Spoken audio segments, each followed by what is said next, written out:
সামনের মানুষটা call message করা বন্ধ করে দিয়েছে বা আগের থেকে এখন কল মেসেজেস করা কমিয়ে দিয়েছে। আগে যেভাবে কল মেসেজেস করতো এখন আর সেভাবে কল মেসেজেস করছে না। তো রিলেশনশিপের মধ্যে এরকম সিচুয়েশনে আমাদের কি করা উচিত? দেখো, প্রথমে তোমাকে সম্পর্কের মধ্যে বেসিক জিনিসগুলো বুঝতে হবে। কারণ তুমি যদি বেসিক জিনিসগুলো সম্পর্কের মধ্যে না বুঝে কোনো কাজ করতে যাও, তখন হয়তো একটা ভালো সম্পর্ক নষ্ট হয়ে যেতে পারে। আর যদি তুমি বেসিক জিনিসগুলো বুঝে সম্পর্কের মধ্যে কাজ করো, তখন একটা নষ্ট হয়ে যাওয়া সম্পর্কও ঠিক হয়ে যেতে পারে। অনেকে এটা মনে করে যে সামনের মানুষটা এখন আর কল মেসেজেস করছে না, এরকম কিছু একটা ট্রিক অ্যাপ্লাই করব, যেটা করলে 1-2 মিনিটের মধ্যে সামনের মানুষটা ধেড়াধেড় করে আমাকে কল করবে, আমাকে মেসেজ করবে। তো এরকম চিন্তা ভাবনা রাখলে চলবে না। হ্যাঁ, 1-2 মিনিট নয়, কিন্তু 1 দিন, 2 দিন, 3 দিন, 4 দিন, 5 দিন, 6 দিন পর অবশ্যই সে তোমাকে কল করবে, তোমাকে মেসেজ করবে। কিন্তু এরকম চিন্তা ভাবনা রেখো না যে কোনো কালা জাদু হয়ে যাবে, জাদুটনা করে দেব আর ও আমাকে বারবার কল করবে, বারবার মেসেজ করবে। দেখো, জাদুটনার উপরে বিশ্বাস না রেখে সাইকোলজি ফলো করো, সাইকোলজি অ্যাপ্লাই করো, হিউম্যান ব্যবহার বোঝার চেষ্টা করো। কারণ মানুষের ব্যবহার যদি তুমি না বুঝতে পারো, তাহলে তুমি কোনো কিছুই করতে পারবে না। যে মানুষ এমন কাজ কেন করে? কিছুদিন আগে সেই মানুষটা অনেক ভালোবাসতো, অনেক কল মেসেজেস করতো, এখন সেই মানুষটা কল মেসেজেস করছে না বা কল মেসেজেস করা বন্ধ করে দিয়েছে। এইগুলো জিনিস তোমাকে বোঝার চেষ্টা করতে হবে।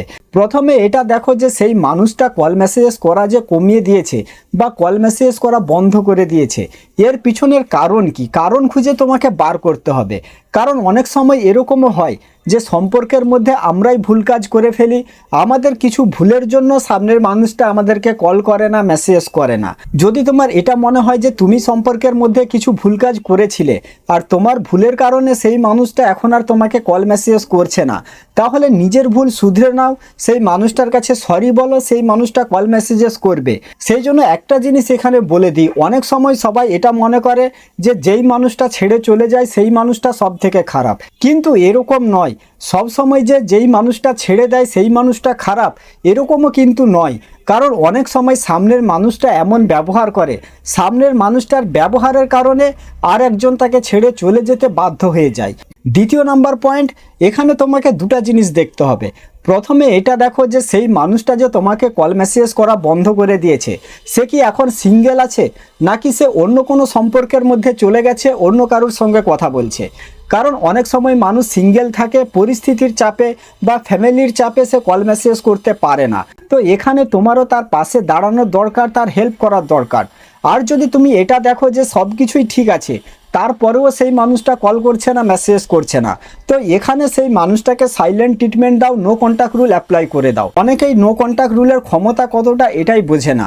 অনেকেই 1 দিন 2 দিন নো কন্ট্যাক্ট রুল ফলো করে, তারপরে আবার তাকে কল করে, আবার তাকে মেসেজ করে। এরকম করলে চলবে না। ততক্ষণ পর্যন্ত নো কন্ট্যাক্ট অ্যাপ্লাই করো যতক্ষণ না সেই মানুষটা সামনে থেকে তোমাকে কল মেসেজেস করছে। আর যদি সেই মানুষটা তোমাকে কল মেসেজ করা বন্ধ করে দিয়ে কোনো থার্ড পার্সনের সঙ্গে কথা বলছে, অন্য কারোর সঙ্গে রিলেশন তৈরি করছে, তো এখানে ভাই পরিষ্কার এরকম মানুষের জীবন থেকে দূরে সরে যাও। অনেকেই বলবে যে ভাই আমি ওকে অনেক ভালোবাসি, ওর জীবন থেকে আমি দূরে সরতে পারছি না, আমি ওকে ছাড়া কিভাবে থাকবো, কিভাবে বাঁচবো। তো কিসের ভালোবাসা ভাই? যেই মানুষটা তোমার সাথে সম্পর্কে থাকার পরেও অন্য কারোর কথা ভাবতে পারে, অন্য কারোর সঙ্গে কথা বলতে পারে, তো এরকম মানুষের জন্য তুমি কেন দুঃখ পাবে, কেন কষ্ট পাবে? যেই মানুষটা তোমাকে সত্যিকারের ভালোবাসবে, তোমার সাথে সম্পর্কে থাকাকালীন অন্য কারুর চিন্তা ভাবনা তার মাথায় আসতেই পারে না। যদি তার মাথায় অন্য কারুর চিন্তা ভাবনা আসছে, অন্য কাউকে আনন্দ দেবার চেষ্টা করছে বা অন্য কেউ তার সঙ্গে কথা বলে আনন্দ পাচ্ছে, তো জেনে রাখো সেই মানুষটা তোমাকে সত্যিকারের ভালোবাসে না। আর যে সত্যিকারের ভালোবাসে না, তার জন্য তুমি ডিপ্রেশনে চলে যাবে, তার জন্য তুমি হাত কেটে দেবে, পা কেটে দেবে, তার কাছে স্যাড ফটো পাঠাবে, তোমার দুঃখ কষ্ট তার কাছে দেখাবে যে দেখো আমি তোমার জন্য মরে যাচ্ছি, তুমি আমার সঙ্গে কথা বলো। তো ভাড়মে যায় ভাই এরকম ভালোবাসা, এরকম ভালোবাসার মানুষ। যেই মানুষটা তোমার জন্য জীবন দিচ্ছে, যে তোমাকে ভালোবাসে, তুমিও তাকে ভালোবাসো, এরকম মানুষকে জীবন থেকে যেতে দাও। কারণ যেই মানুষটা তোমাকে ঠকিয়ে অন্য কারোর সঙ্গে কথা বলতে পারে, তো 100% সেই মানুষটা তাকেও ঠকাবে, আবার অন্য কারোর সঙ্গে কথা বলবে। আর আমরা এতটাই বকা, এতটাই বুদ্ধু, আমরা এটা মনে করি যে ওকে আমি অনেক ভালোবাসি, ওকেই আমার জীবনে দরকার। তো কেন, কি কারণে? পৃথিবীতে কি আর কোনো মেয়ে নেই, আর কোনো ছেলে নেই?